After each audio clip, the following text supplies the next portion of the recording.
بسم اللہ الرحمن الرحیم۔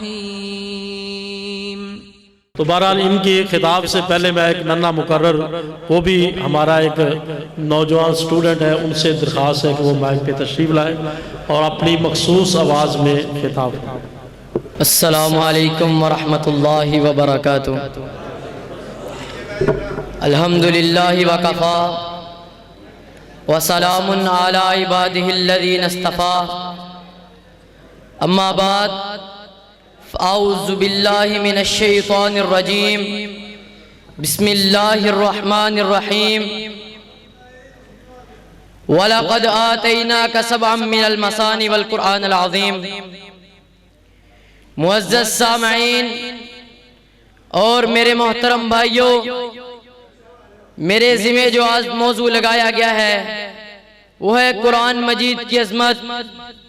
حضرات، قرآن مجید کی عظمت ایک ایسا موضوع ہے جسے بیان کرنے کے لیے لامحدود وقت درکار ہے، مگر میں چند منٹوں میں آپ کے سامنے صرف چند باتیں عرض کروں گا۔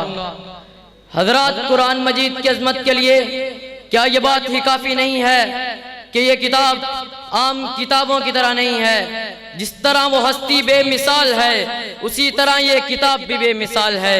حضرات، اس کتاب کی عظمت کیا ہوگی کہ جسے سیکھنے والے بھی سب سے افضل ہوں، تو اسے پڑھنے والے بھی اللہ کی رحمت کے سائے میں ہوں اور فرشتے اپنے پروں سے ان پر سایہ کیے ہوئے ہوں۔ حضرات، جس کتاب کو پڑھنے پر ثواب ملتا ہو، جو کتاب مکمل ضابطہ حیات ہو، جس کی تعلیم دینے والے خود امام الانبیاء ہوں، جسے لے کر اترنے والے جبرائیل امین ہوں، جس کے الفاظ عرش کے رب کا کلام ہو، جو کتاب امت کے لیے اللہ کا انعام ہو۔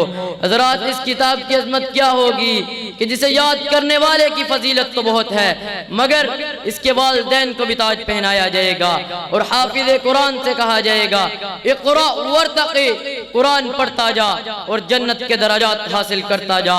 جہاں تیری آخری آیت مکمل ہوگی وہاں تیرا مرتبہ ہوگا۔ حضرات، یہ قرآن کتنی عظمتوں والا ہے کہ کائنات کا امام دن رات اسے پڑھتا رہتا تھا۔ حضرات، یہ قرآن کتنی فضیلتوں والا ہے کہ جسے اپنانے والے غلام بھی دنیا کے حکمران بن گئے، جسے ماننے والے صدیق و فاروق و ذی النورین بن گئے، جسے اپنانے والے غلام بھی دنیا کے حکمران بن گئے، جسے سیکھنے والے طلحہ و زبیر و عبد الرحمن بن گئے۔ وہ معزز تھے زمانے میں مسلمان ہو کر ہم خار ہوئے تارک قرآن ہو کر۔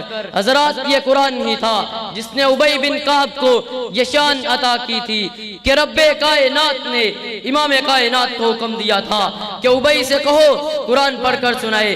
حضرات، اس کتاب کی وجہ سے اللہ لوگوں کو عزت دیتے ہیں اور اسی کی وجہ سے اللہ کے ہاں مقام و مرتبہ بنتا ہے۔ حضرات، یہ وہ واحد کتاب ہے جس کی حفاظت کا ذمہ خود عرش کے رب نے لیا ہوا ہے اور جسے اللہ اپنی حفاظت میں لیے ہوئے ہوں۔ کائنات کی کوئی چیز اس کی عظمت میں کمی نہیں کر سکتی۔ اللہ ہمیں قرآن مجید کی عظمت کو سمجھنے اور قرآن پر عمل پیرا ہونے کی توفیق عطا فرمائے۔ وما علینا الا البلاغ المبین۔ السلام علیکم ورحمۃ اللہ۔